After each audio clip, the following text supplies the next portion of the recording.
नमस्कार, मी निशांत. UCNच्या विशेष कार्यक्रमात आपणा सर्वांचं मनापासून स्वागत. युद्ध युद्ध म्हणजे विध्वंस, युद्ध म्हणजे नरसंहार, युद्ध म्हणजे विनाश, युद्ध म्हणजे अशांतता, युद्ध म्हणजे भीती. म्हणूनच युद्ध नकोय असंच साऱ्यांना वाटतं.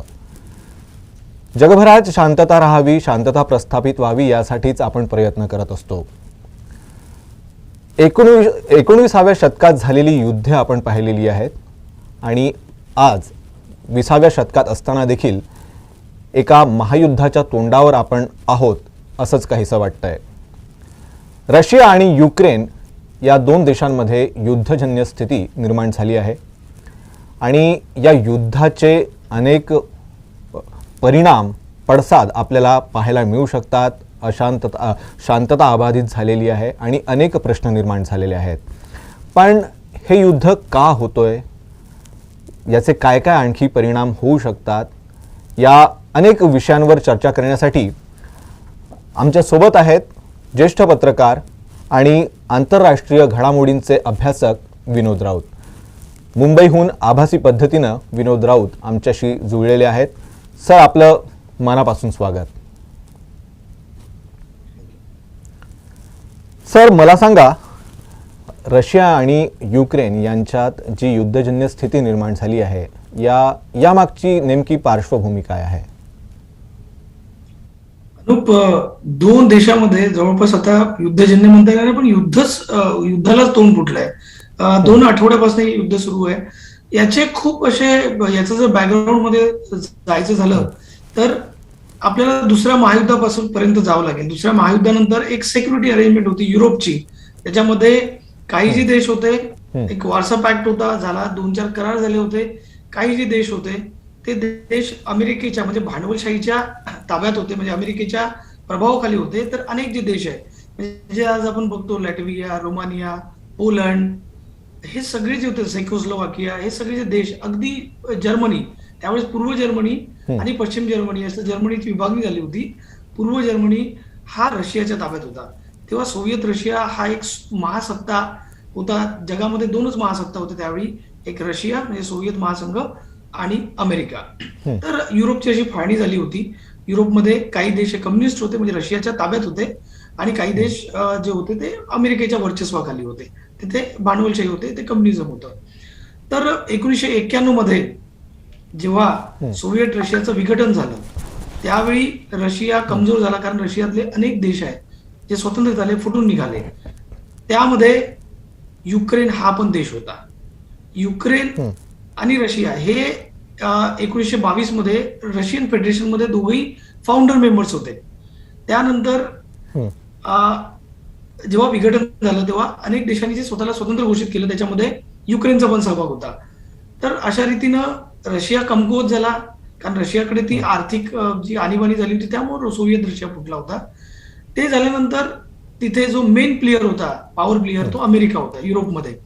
मग झालं असं की अमेरिकन प्रभावाखाली जे देश होते ते नाटो, म्हणजे तिथे ते एक नाटो नावाची संघटना अस्तित्वात आली. नॉर्थ अटलांटिक ट्रिटी असं त्या संघटनेला म्हणतात.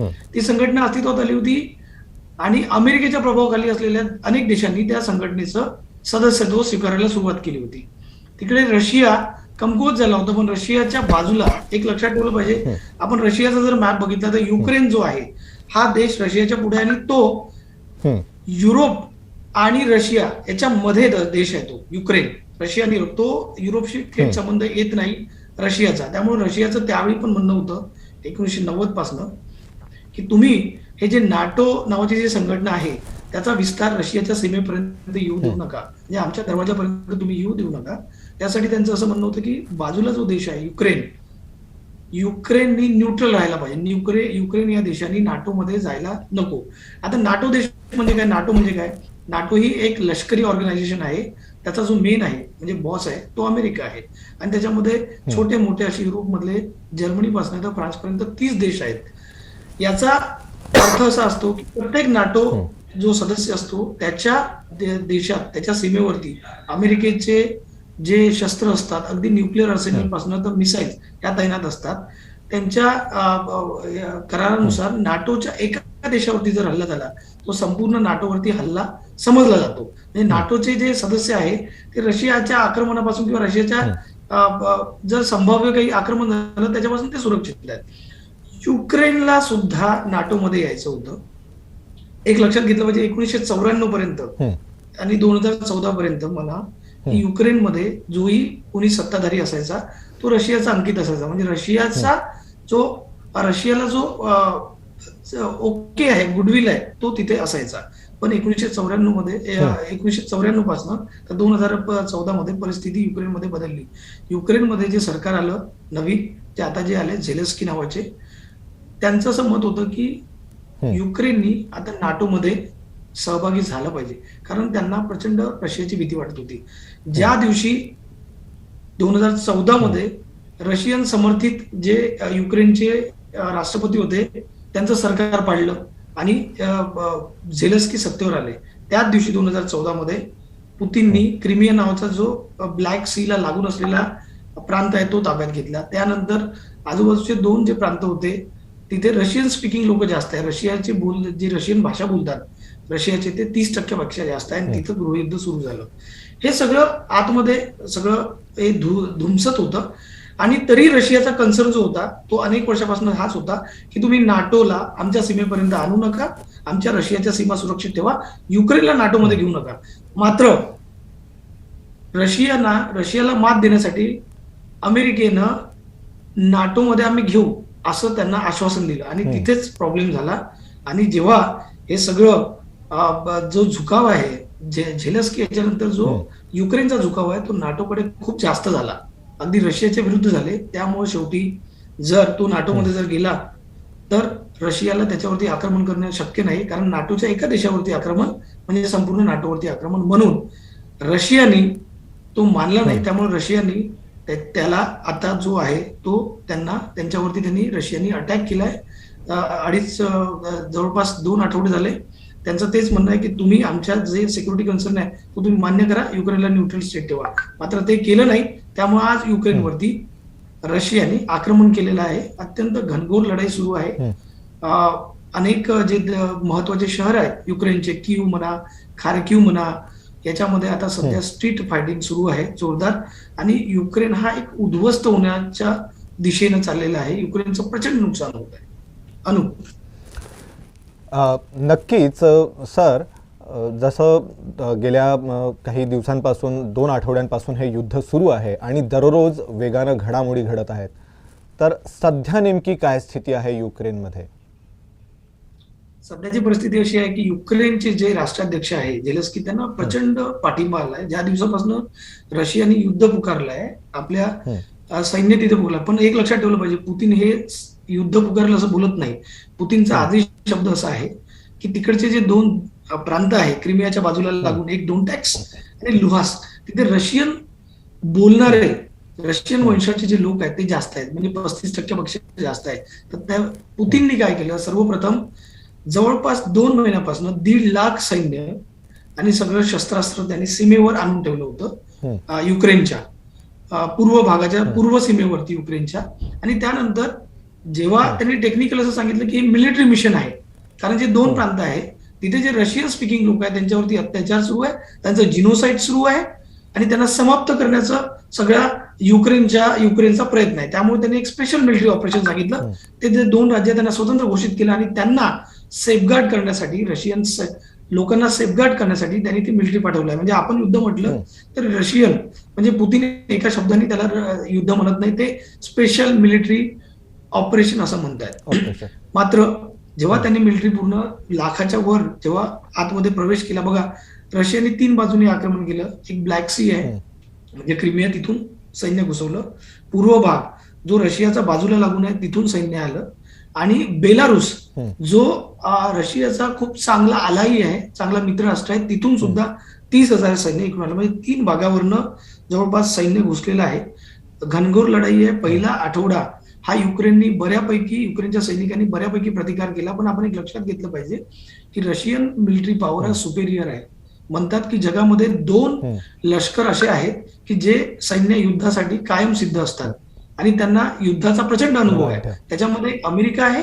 अमेरिकाचे जर तुम्ही जर सैनिक बघितले ते अफगाणिस्तानमध्ये लढत असतात, सिरियामध्ये लढत असतात, इराकमध्ये तैनात आहे, युरोपमध्ये जवळपास 1,00,000 सैन्य आहे. म्हणजे ऍक्टिव्ह कॉम्बॅट म्हणजे युद्धाचा जो अनुभव आहे तो अमेरिकन सैन्याला आणि त्याच्या खालोखाल रशियाच्या सैनिकांना तो युद्धाचा अनुभव असतो, कारण सिरियामध्ये रशियन सैन्य आहे. त्यामुळं हा जो हे आहे, त्यामुळं जेव्हा रशियन सैन्य गेलं, प्रतिकार केला, मात्र तो प्रतिकार जास्त काळ टिकेल असं वाटत नाही, कारण रशिया आणि युक्रेन यांची जे लष्करी बलाबल आहे त्याचं कंपॅरिझन होऊ शकत नाही. रशिया ही मिलिटरी सुपर पॉवर आहे. पुतीन यांनी त्यांच्या 20 वर्षाच्या काळात एक काम केलं, ते म्हणजे रशियन फौजेला, लष्कराला आधुनिक केलं. त्यांच्याकडे बॅलिस्टिक मिसाईल पासून तर अगदी जे विमान भेदी रणगाडे म्हणा किंवा त्यांचं जे फ्लीट आहे एअरफोर्सचं ते अत्यंत जबरदस्त आहे. म्हणजे अमेरिकेच्या खालोखाल रशियाची पॉवर आहे. त्यामुळे युक्रेनने प्रचंड प्रतिकार केलेला आहे. आता सध्या एक आठवडा त्यांनी अनेक शहरामध्ये म्हणजे कीव म्हणा किंवा खार्किव म्हणा, हे जे महत्वाचे शहर आहेत त्याच्यामध्ये त्यांनी तो जो प्रतिकार आहे तो केला. मात्र हा प्रतिकार जास्त काळ टिकणार नाही हे त्यांना पण माहिती आहे. दुसरी गोष्ट म्हणजे रशियाने जेव्हा आक्रमण केलं, रशियाने जेव्हा युद्ध पुकारलं, तेव्हा अमेरिका आणि युरोपियन युनियननी रशियावरती प्रचंड आर्थिक निर्बंध लादले. म्हणजे एवढे आर्थिक निर्बंध लादले की आज जे आपण एटीएम कार्ड जिथे जगभरात चालतं ना, त्या सिटी बँकने किंवा त्यांनी सुद्धा त्याच्यातून मास्टर कार्ड यांनी सुद्धा तिकडची सर्व्हिस मागे घेतली. अनेक ऍपल पासनं तर पेटीएम पर्यंत सगळे रशियाच्या ज्या कंपन्या त्यांनी माघार घेतलेली आहे, ज्या पाश्चात्य कंपन्या आहेत. प्रचंड आर्थिक निर्बंध आहे. त्यांच्या सेंट्रल बँकेवर व्यापार करायला प्रतिबंध घातलेल्या अनेक देशांनी रशियाची कोंडी केलेली आहे. मात्र एवढं असून सुद्धा पण ही कोंडी का केली की रशियानी त्या युद्धापासून परावृत्त व्हावं, रशियाची एवढी आर्थिक हानी व्हावी की पुतीननी 10 वेळा विचार केला पाहिजे की आपण युद्ध मागे घेतलं पाहिजे, आपण सैन्य मागे घेतलं पाहिजे. पण एवढं असून सुद्धा पुतीन हे युद्ध वरून 1 इंच सुद्धा मागे हटलेले नाही आहे. आणि आज जवळपास तिकडे जोरदार लढाई सुरू आहे, घनघोर लढाई सुरू आहे. ते महत्वाचे शहर आहे ते अगदी मलब्यामध्ये आपण म्हणतो ना रूपांतरित होत आहे. मला हाच याच्याशीच निगडीत तुम्हाला एक प्रश्न विचारायचा होता की जसं की युक्रेनला पूर्ण जगभरानं पाठिंबा दिलेला आहे आणि रशिया आपल्या भूमिकेवर ठाम आहे की आम्हाला लढायचं आहे, भले इतके आर्थिक निर्बंध लागलेले आहेत आणि रशिया एकटा पडला असंही आपण म्हणू शकतो. पण पुतीन यांना हे दाखवून द्यायचं आहे की आम्ही एवढे बलाढ्य आहोत की तुम्ही किती निर्बंध घातले तरी आम्ही हटणार नाही. म्हणजे मला पुतीनची काय भूमिका असेल? बघा, पुतीन यांचा जर तुम्ही इतिहास बघितला, आजपर्यंत त्यांची कारकीर्द बघितली तर त्यांची कारकीर्द अनप्रेडिक्टेबल आहे. ती कमालीची अनप्रेडिक्टेबल आहे. त्यांचे प्लॅन्स किंवा त्यांच्या मनात काय चाललं हे अनेकांना समजतच नाही. दुसरी गोष्ट म्हणजे ते रशियामध्ये एक हाती सत्ता आहे त्यांची, जवळपास विरोधक नसल्यासारखे आहेत. म्हणजे ते निरंकुश आपण त्यांना म्हणू शकतो. ते ज्या प्रकारे 2014 मध्ये ज्या वेळेस युक्रेन मधलं रशियन समर्थित सरकार त्यांनी क्रिमियाचा पूर्ण ताबा घेतला, एक प्रांतच त्यांनी कट करून हे करून टाकला. सिरियामध्ये अमेरिकेला मात देण्यासाठी त्यांनी आपलं सैन्य घुसवलं. आज जो सिरियाचा जो प्रेसिडेंट आहे बाशर अल असाद, ते रशियामुळे टिकून आहे.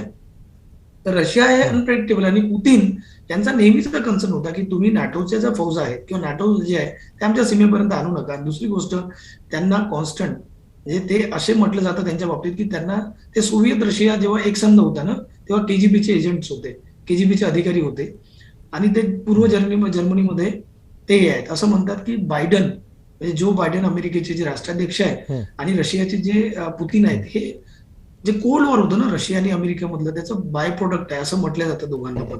आणि रशियाला तो सुपर पॉवरचा जो दर्जा आहे, जो सोव्हिएत महासंघ विघटन झाल्यामुळे तो जो गमावलाय तो त्यांना परत आणायचा. आणि त्यांचं असं म्हणणं आहे की ते क्रिमियाला कॉन्स्टंट म्हणजे जर तुम्ही त्यांची जर लँग्वेज बघितली तर ते युक्रेनला दुसरा देश मानतच नाही. म्हणजे अनेक वेळा पुतीन यांनी बोलून दाखवलेलं आहे की क्रिमिया हा दुसरा देशच नाहीये. म्हणजे त्यांना क्रिमियाची जी स्वतंत्रता आहे, क्रिमिया नावाचा देश आहे, क्रिमिया नावाची भाषा आहे, युक्रेन नावाचा एक स्वतंत्र देश आहे, त्यांची भाषा आहे, त्यांचं कल्चर आहे, हे त्यांना मान्य नाही. त्यामुळं त्यांचे जे वेगवेगळे थॉट आहे. दुसरी गोष्ट अशी आहे की त्यांना एक माहिती होतं की जर क्रिमिया जो युक्रेन आहे तो जर त्यांच्या ताब्यात एक वेळा गेला तर त्यांना काहीच करता येणार नाही. त्यामुळं रशियाचा जो सिक्युरिटी कन्सर्न आहे तो 10 वेळा त्यांनी सांगितला, मात्र अमेरिकेने तो पाळला नाही. आणि दुसरी गोष्ट अशी आहे की पुतीन याच्यावरती आर्थिक निर्बंधाचा तसा काही फार फरक होत नाही आणि ते नेहमी त्यांना जे वाटतं तेच करतात. अगदी जगाने सांगितलं की तुम्ही युक्रेनवरती अटॅक करून त्यांनी युक्रेनमध्ये अटॅक केला. पण त्यांना माहिती नव्हतं का त्यांना हे जे काही फायनान्शियल कॉन्सिक्वेन्सेस होणार आहे, आर्थिक हे होईल हे त्यांना माहिती होतं. पण त्यांनी दोन गोष्टी केल्या जे आपण लक्षात घेतलं पाहिजे, की पुतीन यांनी सगळ्यात पहिलं काय केलं, की चीन म्हणजे जगात दुसऱ्या क्रमांकाची आर्थिक महासत्ता आणि लष्करी महासत्ता ही आज रशियासोबत पुतीन सोबत खांद्याला खांदा लावून बसलेली आहे, बोलतायत. म्हणजे आर्थिक निर्बंध जे घातले रशियावरती त्याचा पहिला जो निषेध केला तो चीननी केला. आर्थिक निर्बंध घातल्यावर रशियामधनं गव्हाची आयातीला मान्यता देण्याचा निर्णय तो त्यांनी केला. आणि दुसरा एक मोठा देश आहे जो जगातली सगळ्यात मोठा लोकशाही देश आहे, भारत. म्हणजे एका दिशेनं जगातला दुसरा महासत्ता, लष्करी महासत्ता आणि सर्वात मोठा हुकुमशाही आणि जगातला सगळ्यात मोठी लोकशाही देश भारत, तो सुद्धा रशियाच्या बाजूने उभा आहे. त्यामुळे एक लक्षात घेतलं पाहिजे की जरी तुम्हाला एवढे देश दिसतच असतील तरी पण पुतीन यांनी जगातले 2 ते 3 म्हणजे इस्रायल नावाचा एक देश आहे त्याच्याबद्दल फार विचार होत नाही, पण इस्रायल सुद्धा रशियाच्या बाजूने आहे. आजपर्यंत 2 आठवड्यात म्हणजे युक्रेनचे जे अध्यक्ष आहेत झेलेन्स्की ते स्वतः ज्यू वंशी आहे, मात्र इस्रायलनं तरी पण रशियालाच पाठिंबा देण्याचं हे केलेलं आहे. त्यांनी जे सांगितलं की आम्हाला तुम्ही पाठिंबा द्या, इस्रायली जराही पाठिंबा दिला आहे. त्यामुळं पुतीन आपल्याला जरी वाटत असेल एकाकी, तरी ते एकाकी तेवढे दिसत नाही. दुसरी गोष्ट म्हणजे ते डिटर्मिन आहे, त्यांना कुठल्याही अर्थीत रशिया युक्रेनला त्यांना धडा शिकवायचा आहे. ते काय करतील तर ते हे असं करतील की आता जे आर्थिक निर्बंध लागले बघा, रशियावर 2014 मध्ये सुद्धा आर्थिक निर्बंध लागलेले आहे. निर्बंधात जगण्याची सवयच रशियाला आहे. म्हणजे लेनिन आले तेव्हा पण निर्बंध होते, लेनिन आले तेव्हा आर्थिक स्थिती चांगली नव्हती, त्यानंतर स्टॅलिन आले त्यामध्ये तर भयंकर परिस्थिती होती. जेव्हा दुष्काळ आलं तेव्हा लाखो लोक मेले. त्यामुळं रशियन जनतेला दुष्काळाची नेहमीची परिस्थिती आहे. दुष्काळ निर्बंध हे त्यांना मोठे नाही, पण रशियाला जनतेला जेव्हा जेव्हा वाटतं की राष्ट्रभक्तीसाठी हे सगळे राष्ट्रासाठी हे महत्वाचं आहे तर ते कुठलेही आर्थिक निर्बंध सहन करतात. त्यामुळे ते करतील, रशियाच्यात बाहेर पडतील. मात्र पुतीन यांना काय करायचं आहे की जेवढाही जगामध्ये काही चाललं असेल त्यांना युक्रेनची जी लष्करी फॅसिलिटी आहे त्या पूर्णपणे मोडून काढायच्या आहे, लष्कर तिथलं संपवायचं आहे आणि तातडीनं त्यांना तिथलं आपलं जे समर्थित सरकार आहे ते बसवायचं आहे. झेलेन्स्की यांना ते कदाचित अटक करतील किंवा ठार मारतील, मला माहिती नाही, पण 2 पैकी काहीतरी करतील. आणि तिकडचं जे सैन्य म्हणजे रशिया समर्थित नेता तिथं जर बसला राष्ट्रप्रमुख म्हणून बसवतील आणि तातडीनं आर्थिक निर्बंध मागे घ्या, आम्ही युद्ध थांबवतो असं म्हणून ते 2 प्रांत आहेत ते तर ते रशियाला अनेक्स करतील, मात्र ते युद्ध थांबवू शकतात. म्हणजे त्यांचा जो हेतू आहे ते साध्य केल्याशिवाय ते हे युद्ध थांबवणार नाही, एवढं नक्की आहे, निश्चित आहे. बरं सर, मला सांगा की जसं आपण सांगितलं की चीनने रशियाला पाठिंबा दिलेला आहे, तर भारताची काय भूमिका आहे आणि भारताच्या सुरक्षेवर याचे काय परिणाम पडू शकतात? भारताच्या भूमिकेबद्दल मी 2 गोष्टी म्हणेन, दोन भाग आहेत. एक तर जगातला सर्वाधिक लोकशाही, सर्वाधिक संख्याचं लोकशाही म्हणू शकतो आपण, तो भारत आहे. म्हणजे लोकशाही संदर्भातली जी आपली प्रतिबद्धता आहे हे जगात हे आहे. आपण दरवेळी लोकशाही देशाला म्हणजे कुठल्याही दुसऱ्या देशावर, लोकशाही देशावरती जर अशा प्रकारे आक्रमण होत असेल, त्याच्या सार्वभौमतेवरती आक्रमण होत असेल दुसऱ्या देशाचा, आपण कायम निषेध केलेला आहे. ही भारताची अधिकृत भूमिका आहे, दुसऱ्याच्या स्वातंत्र्याचा रिस्पेक्ट करणे. मात्र पहिल्यांदा असं झालेलं आहे की भारत कोंडीत सापडलेला आहे आणि भारताने 6व्यांदा म्हणजे UN मध्ये, संयुक्त राष्ट्र महासंघामध्ये 6व्यांदा अनुपस्थित राहिलेला आहे, अबस्टेन राहिलेला आहे भारत. त्यांनी आता अबस्टेन राहणं म्हणजे काय, भारताने रशियाला सपोर्ट केला की जरा आपण असं म्हणू शकत नाही, टेक्निकली भारत हा तटस्थ आहे. तटस्थ आहे म्हणजे त्यांनी रशियाच्या आक्रमण जे केलंय त्याचा निषेध केलेला नाही, मात्र त्यांनी युक्रेनला आम्ही पाठिंबा देऊ असे म्हटलेलं नाही. हे एक डिप्लोमसी जी असते जगातली त्याच्यामध्ये तटस्थ राहणे म्हणजे तुला पाठिंबा देणे असं असतं. पण इतिहास जेव्हा लक्षात इतिहास जेव्हा नोंदवला जाईल तेव्हा भारतासारखा जगातला सगळ्यात मोठा लोकशाही राष्ट्र युक्रेनच्या बाजूला नव्हता. एका दुसऱ्या लोकशाही राष्ट्रावर जेव्हा आक्रमण होतं तेव्हा भारत चूप बसला होता आणि आक्रमण ज्याने केलं त्याचा पाठीराखा होता, हे इतिहासात नोंदवलं जाईल. कदाचित आपण इतिहासाच्या चुकीच्या दिशेने आपण असू, पण दुसरं एक फॅक्ट आहे याच्यामध्ये. त्यामुळे लोकशाही जर म्हटलं तर भारताची भूमिका चुकीची आहे. मात्र दुसरी बाजू म्हणजे रशिया आणि भारताचे प्रगाढ संबंध. आपण एक लक्षात घेतलं पाहिजे की ज्याप्रमाणे आज पुतीन म्हणतायत की युक्रेन हा न्यूट्रल राष्ट्र असला पाहिजे तरच तो रशियाच्या सीमा हे करतो, त्याचप्रमाणे 1971 मध्ये आपण पूर्व पाकिस्तान होता तो पूर्व पाकिस्तान आपण बांगलादेशमध्ये कन्व्हर्ट केला. कारण तुम्ही एक लक्षात घ्या, जर आज बांगलादेशच्या ऐवजी जर पाकिस्तान असतं 2 ठिकाणी, तर आपल्याला चारही बाजूने आपली कोंडी झाली असती. मात्र 1971 मध्ये काय झालं, हाच विचार करून आपण पूर्व पाकिस्तान हा तोडला आणि बांगलादेश म्हणून कन्व्हर्ट केलं. बघा, त्याचे अनेक फॅक्ट्स आहेत. म्हणजे बांगलादेशमध्ये पाकिस्तान सरकारने प्रचंड अन्याय अत्याचार केले होते पूर्व पाकिस्तानमध्ये, त्यांची आपण होतो, त्यांच्या पाठिंब्यावर आपण केलं, पण हे टेक्निकल गोष्टी आहे. त्यामुळं आणि ते आपण 1971चं आक्रमण केव्हा करू शकलो, जेव्हा रशियासोबत 3 महिन्यापूर्वी आम्ही ट्रिटी केली होती. त्याला पीस ट्रिटी म्हणतात, पीस अँड फ्रेंडशिप ट्रिटी. असा करार आपण जेव्हा रशियासोबत केला, त्या 3 महिन्यानंतर आपण बांगलादेशमध्ये म्हणजे पूर्व पाकिस्तानमध्ये वॉर केलं, आपण सैन्य घुसवलं. मग बांगलादेश मुक्ती वाहिनीसोबत मिळून आपण लढलो आणि पाकिस्तान जो आहे पूर्व पाकिस्तान, तो बांगलादेश केला, आपण नवं राष्ट्र निर्माण केलं. हे कोणामुळे करू शकलो, रशियामुळे. बघा, आपण सुरुवातीच्या याच्यामध्ये आपली प्रगती, आर्थिक प्रगती म्हणा किंवा वैज्ञानिक प्रगती म्हणा किंवा लष्करी प्रगती ही फार नव्हती, वेग जास्त नव्हती. आपण एक लक्षात ठेवलं पाहिजे की रशिया आपला अत्यंत जवळचा मित्र होता. आज आपण सायन्समध्ये, टेक्नॉलॉजीमध्ये जे काही प्रगती करू शकलो, हे रशियाच्या मुळे करू शकलो. आपला उपग्रह पण पहिला आपण रशियाच्या सहाय्याने पाठवला. आपल्याकडचे न्यूक्लिअर रिॲक्टर सुद्धा आपण रशियाच्या मदतीने उभे केलेले आहे. आणि 1971 मध्ये जेव्हा वेटो झाला होता, चीन आणि अमेरिका आणि पाकिस्तान एक झाला होता आपल्या विरुद्ध, तेव्हा संयुक्त राष्ट्रसंघामध्ये वेटो करणारा देश रशिया होता. त्यामुळे रशिया हा आपला म्हणतो ना आपण की सर्व all season friend, all weather friend, म्हणजे उन्हाळा पावसाळा सर्व बाजूने आपल्या रशिया हा प्रामाणिक आणि विश्वासू मित्र आहे.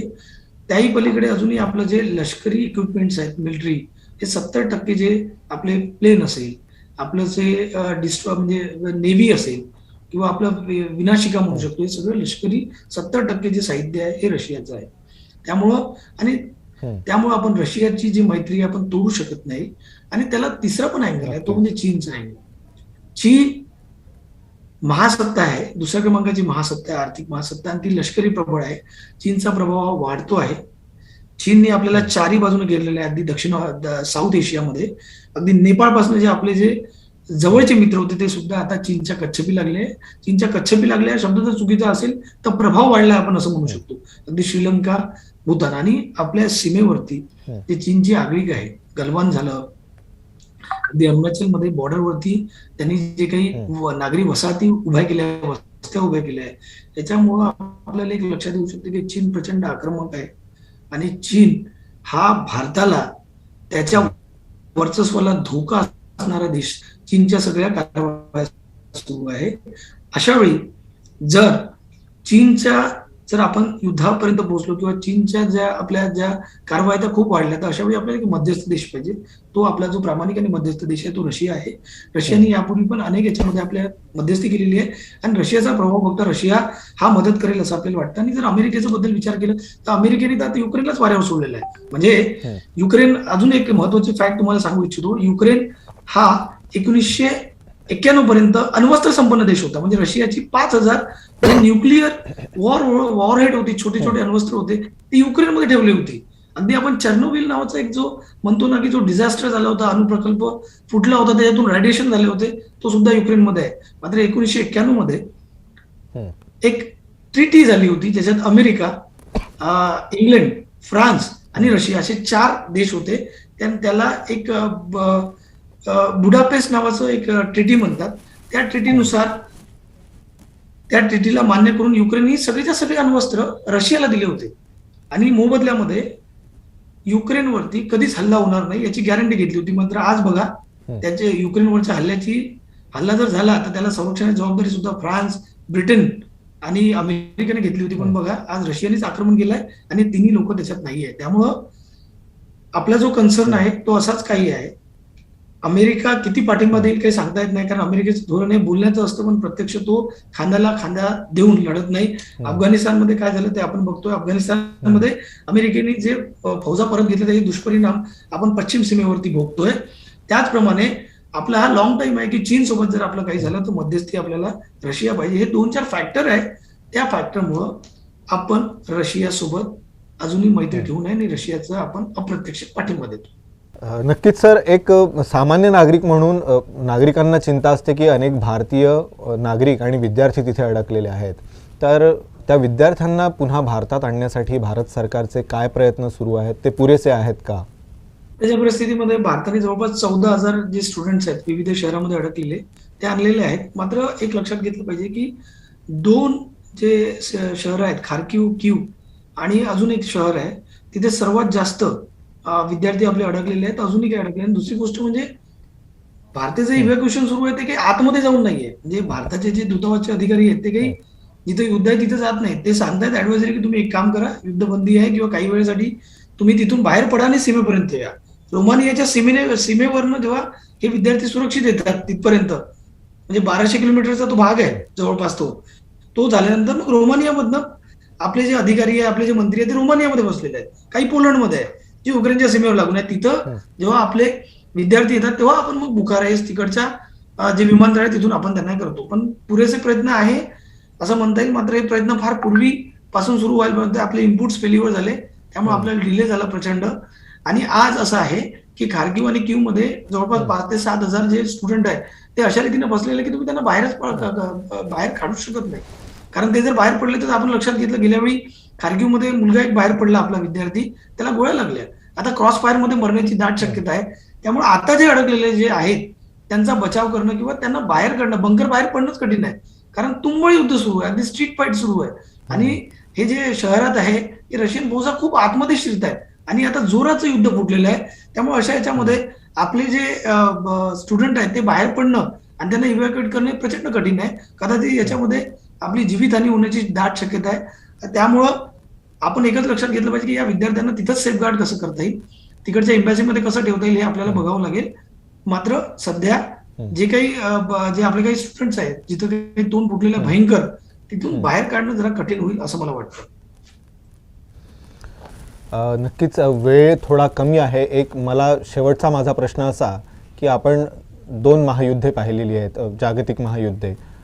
हे युद्ध जे सुरू आहे 2 देशातलं, हे 3ऱ्या महायुद्धाकडे जाईल का किंवा हे युद्ध केव्हा थांबेल? नंबर एक गोष्ट, हे अनेक लोक बोलतात आपल्याकडे की महायुद्ध आहे का. मला वाटत नाही महायुद्धाकडे करेल. कारण बघा आतापर्यंत जे झेलेस्की आहे युक्रेन, त्यांनी 4 वेळा सांगितलं की आम्हाला सैन्य पाठवा किंवा नो फ्लाय झोन करा. म्हणजे नो फ्लाय झोन म्हणजे काय की त्या एअर जे आहे म्हणजे एअर स्ट्रीप असेल किंवा जे हवाई हद्द असेल त्याच्यावर कोणीच हे करणार नाही. पण नाटोने स्पष्ट केलंय की आम्ही नो फ्लाय झोन बिलकुल अप्लाय करणार नाही. नो फ्लाय झोन अप्लाय करणं म्हणजे काय, तुमचे विमानं तिथे पाठवावं लागणार आहे नाटोचे. आणि पुतीनने स्पष्ट सांगितलं की नो फ्लाय झोनला जर कोणी मदत केली किंवा नो फ्लाय झोन इम्प्लिमेंट करण्याचा जो प्रयत्न करेल त्याला आम्ही त्या युद्धाचा पार्टनर समजू, म्हणजे तो आमचा शत्रू समजू. त्यामुळे नाटोने पहिले स्पष्ट केलं की आम्ही काही करू, मात्र आम्ही सैन्य पाठवणार नाही, नो फ्लाय झोन करणार नाही. काय करू शकतं की एक होऊ शकतं की या युद्धाचा अंत काय. युद्धाचा अंत एवढाच आहे की पुतीन यांची जी उद्दिष्ट आहे की तिकडे आपला माणूस बसवणे एक, आणि मग तिथले जे झेलेस्की आहे त्यांना बाहेर हकालपट्टी करणे किंवा त्यांना ताब्यात घेणे आणि तिथे तो जो प्रॉक्सी असेल रशियाचा त्याच्या थ्रू ते हे करणे. आणि दुसरं म्हणजे न्यूट्रल राष्ट्र असणे. तिसरं म्हणजे ते मॅक्झिमम कमीत कमी वेळेमध्ये जास्तीत जास्त नुकसान करू इच्छितात. म्हणजे लष्कराने तिथं उभंच होऊ नये असं त्याचं मत आहे, असं त्यांचं म्हणणं आहे. म्हणजे लष्करी सगळं त्यांची जे सगळं लष्कर आहे ना तिथे पूर्णपणे उद्ध्वस्त करणं. म्हणजे लष्करी फॅसिलिटीज असतात, एअरपोर्ट्स असतात, हे सगळं त्यांना उद्ध्वस्त करायचं म्हणजे परत युक्रेननी लष्कर उभंच करू नये. आणि तिसरी गोष्ट म्हणजे ते आर्थिक निर्बंध सगळं जर त्या मोबदला करून म्हणजे बातचीत करून ते कदाचित तिथून माघार पण घेऊ शकतात. हा एक येऊ शकतो. महायुद्ध होण्याची दाट बिलकुल जराही शक्यता नाही. कारण या वॉरमध्ये रशियानी, अमेरिकेने आणि युरोपनी पहिल्या दिवसापासून सांगितलंय की आम्ही बिलकुल आतमध्ये जाणार नाही. रशियासोबत कॉन्फ्लिक्ट होणं म्हणजे एक मोठं वॉर होणं आणि अनेक देश त्याच्यामध्ये होणं. युरोप बेचिराख होईल. कारण पुतीननी पहिले सांगितलेलं की आम्ही अण्वस्त्र आमचे सज्ज ठेवलेले आहे. त्यामुळे ह्या इथं जर कोणी इंटरव्ह्यू केलं तर तो प्रचंड मोठं जीवितहानी, प्राणहानी सगळं होईल. अगदी अण्वस्त्राचा पण वापर केला जाईल. त्यामुळे एवढं कोणी दुधकळ नाहीये, अमेरिकेने स्पष्ट केलंय. त्यामुळे हे होऊ शकणार नाही. आता हे युद्ध कसं थांबेल, तर हे युद्ध जरी असं टेक्निकल थांबलं तरी होणार काय की युरोप आणि अमेरिका हे सातत्याप्रमाणे जे युक्रेनचे बंडखोर असतील, ज्यांना रशिया जरी आलं तिथं तरी ते सातत्याने बंडखोरी करत राहील. सातत्याने त्यांच्या मिलिटरी ऑपरेशन सुरू राहतील. बंडखोरांना जी रसद असते लष्करी शस्त्रास्त्राची ती अमेरिका वगैरे करत राहील आणि एक कॉन्स्टंट तिथं युद्ध चालत राहील. म्हणजे आपण जसं अफगाणिस्तान म्हणतो ना, अफगाणिस्तानमध्ये गेल्या 40 वर्षापासून युद्ध सुरू आहे, गृहयुद्ध. तसं जर झालं तर कदाचित युक्रेन हा देश हा युरोपच्या जमिनीवरचा नवा अफगाणिस्तान होईल, जे युद्ध समाप्त होऊ शकत नाही. त्यामुळं जर अमेरिका आणि युरोपनी जर खरंच त्यांना जर वाटत असेल की याच्यामध्ये मध्यस्थी केली पाहिजे, जी शांतता चर्चा सुरू आहे त्याच्यामध्ये त्यांनी एक कॉर्डियल वातावरण केलं पाहिजे, त्यांना वाटलं पाहिजे तरच हे युद्ध हं. थांबू शकतं. मात्र हे सध्या जे काही वातावरण सुरू आहे अमेरिका आणि युरोपचं, हे काही फार कंडक्टिव्ह नाही. हं. म्हणजे मी तर असं म्हणेल की आगीत तेल ओतण्याचं आहे. ते कुठल्याच अर्थाने म्हणत नाही की ही शांती वार्ता तुम्ही यशस्वी करा किंवा बोलणी करा. नाही, ते रोज आर्थिक कोंडी करण्यात व्यस्त आहे आणि ते लष्करी सामुग्री कशी पोहोचवता येईल. त्यामुळे जगाला पण, अनेक देशांना पण वाटत नाही की युद्ध थांबलं पाहिजे. पुतीनला तर जराही वाटत नाही. त्यामुळं महायुद्ध होणार नाही. मात्र हे युद्ध आपलं सगळे ऑब्जेक्टिव्ह कम्प्लीट केल्यानंतर रशिया सिंगल साइड सिसफायर करू शकतं. मात्र युद्धाचे जे परिणाम आहेत हे कॉन्स्टंट जगाला भोगावं लागणार आहे आणि हे युद्ध असंच सुरू राहणार आहे युरोपमध्ये. तर sir, being a senior journalist आणि आंतरराष्ट्रीय घडामोडींचे अभ्यासक म्हणून आपल्याला काय वाटतं, या युद्धासंदर्भात ज्या बातम्या येत आहेत त्याचं वार्तांकन योग्य प्रकारे सुरू आहे का? मला असं वाटतं की जे वार्तांकन असायला पाहिजे ते दोन बाजूने असायला पाहिजे. म्हणजे त्यांनी आक्रमण केलं त्याची पण बाजू यायला पाहिजे आणि युक्रेनची पण बाजू यायला पाहिजे. पण इथे थोडं मला खेदाने सांगावं लागतात की जे जगभरातल्या CNN, New York times, Washington post, BBC यांचं वन साइड कव्हरेज सुरू आहे. आणि त्यांनी रशियाच्या ज्या RT नावाची त्यांची एक न्यूज हे आहे, एजन्सीज वगैरे, त्याच्यावर पण बहिष्कार टाकला त्यांनी, त्यांच्यावर बंदी घातली. त्यांचं असं म्हणणं आहे की हा प्रोपोगंडा आहे, हा स्टेट स्पॉन्सर प्रोपोगंडा आहे. पण जगामध्ये सगळेच ज्या मीडिया आहे त्या देशाचा जे हे आहे म्हणजे दृष्टिकोन आहे तेच पुढे लाभवतात, प्रभाव वाढवण्याचंच हे करतात. त्यामुळे मला असं वाटतं की जे वार्तांकन सुरू आहे ते एकतर्फी सुरू आहे. ते दोन बाजूला आलं तर जगाला जास्त माहिती पडेल की प्रत्यक्ष युद्धामध्ये काय होत चाललंय. म्हणजे ते कॉन्स्टंट सांगतात की रशियाच्या फौजा त्या पराभूत होत आहेत, पण प्रत्यक्षात असं नाही आहे परिस्थिती. रशियाच्या फौजा या युक्रेनवरती जास्त जोमानी म्हणजे कोंडी करतायत आणि रशिया आणि युक्रेनची बरोबरी होऊ शकत नाही. त्यामुळे मला असं वाटतं की जर हे वार्तांकन दोन साईडनं जर झालं तर देशाला, प्रत्येक माणसाला दोन्ही साईडचे अपडेट्स मिळतील आणि त्याला आपला जो व्ह्यू आहे तो बऱ्यापैकी ठेवता येईल. त्यामुळे मला असं वाटतं की वार्तांकन कोणाचंही असो, अगदी इराकमध्ये सुद्धा वार्तांकन झालं होतं, सद्दाम हुसेनच्या विरुद्ध होतं. म्हणजे सद्दाम हुसेन हे वेपन्स ऑफ मास डिस्ट्रक्शन म्हणजे एक अणुबॉम्ब किंवा कुठलं तरी मोठं रासायनिक शस्त्र निर्माण करताय हा आळ घेऊन अमेरिकेने केलं. तेव्हा पण BBC किंवा न्यूयॉर्क टाइम्स किंवा कोणी जे पाश्चिमात्य ज्या न्यूज एजन्सी असेल त्यांनी हा अजेंडा तोडला नाही, त्या अजेंडा घेऊनच पुढे होतं. मला असं वाटतं की या युद्धाचं वार्तांकन या दोन्ही साईडनं आणि सखोल पद्धतीनं व्हावं, निष्पक्ष पद्धतीनं व्हावं.